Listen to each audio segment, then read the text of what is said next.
જય દ્વારકાધીશ. મારા વહાલા કુટુંબીજનો,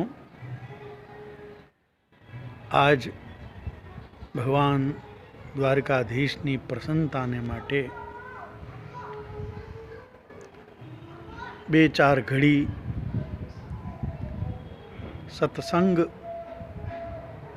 જો થઈ જાય તો સંત તુલસીદાસજી મહારાજે જેમ માનસમાં કહું, એક ઘડી આધી ઘડી આધી में पुनियाद तुलसी संगत साधु की कटे कोटि अपराध.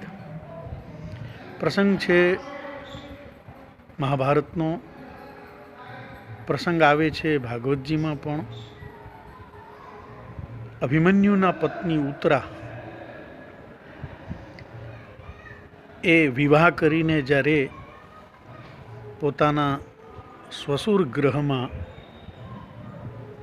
પ્રવેશ કરે છે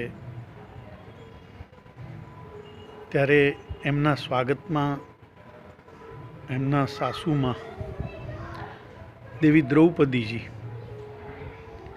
એમણે વહુની આરતી ઉતારી સ્વાગત કર્યું અને એક પ્રશ્ન કર્યો કે વહુ બચ્ચા,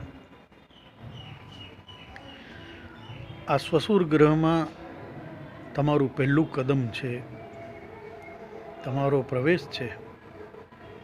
આ ઘરમાં તમે કોને કોને પ્રણામ કરશો? ત્યારે વિનમ્ર ભાવે સંસ્કારી માતા પિતાની કન્યા ઉત્તરાજીએ ઉત્તર આપ્યો કે માં, આ ઘરમાં જેટલા વડીલો છે એ બધાને હું વંદન કરી બધાના આશીર્વાદ પ્રાપ્ત કરીશ. દ્રૌપદીજીએ પૂછ્યું, તમે કોને વડીલ માનો છો? જવાબ આપ્યો, ભીષ્મ પિતામહ, યુધિષ્ઠિર મહારાજ, અર્જુન, ભીમ, સહદેવ, નકુલ, કુંતાજી, આપ બધાને હું વડીલ માનું છું. બધાને હું વંદન કરી બધાના આશીર્વાદ પ્રાપ્ત કરીશ. ત્યારે દ્રૌપદીજીએ ઉત્તરાનો હાથ પકડી અને મહેલના એક ખૂણામાં લઈ ગયા. બહુ મહત્વની વાત કરી કે વહુ બચ્ચા, તમે જેને વડીલ સમજો છો એ બધાને મેં જોઈ લીધા છે. દુષ્ટ દુઃશાસન જ્યારે મારા વસ્ત્રો ખેંચી રહ્યો હતો ત્યારે આ બધા પાંડવોની સમક્ષ હું બહુ કરગરી. મેં ઘણી મદદ માંગી પણ બધાએ પોતાના મોઢા ઝુકાવી દીધા. અને ત્યારે ભગવાન દ્વારકાધીશનું સ્મરણ કર્યું અને એમણે મારી લાજ બચાવી. આજ પ્રથમ દિવસે એક મહત્વની સૂચના, મહત્વનો બોધ, મહત્વનું જ્ઞાન, મહત્વની વાત મારે વહુ બચ્ચા તમને એ કરવાની છે કે જીવનમાં ક્યારેય પણ જો આપત્તિ આવે તો કેવલ ભગવાન દ્વારકાધીશના શરણે જજો.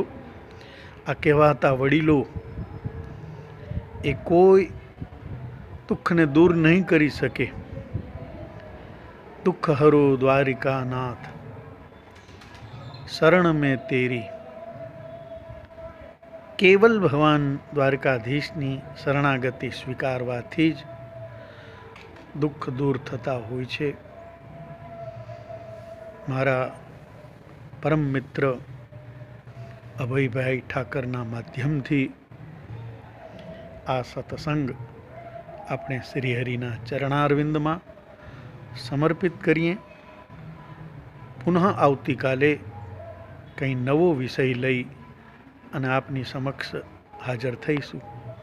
જય દ્વારકાધીશ.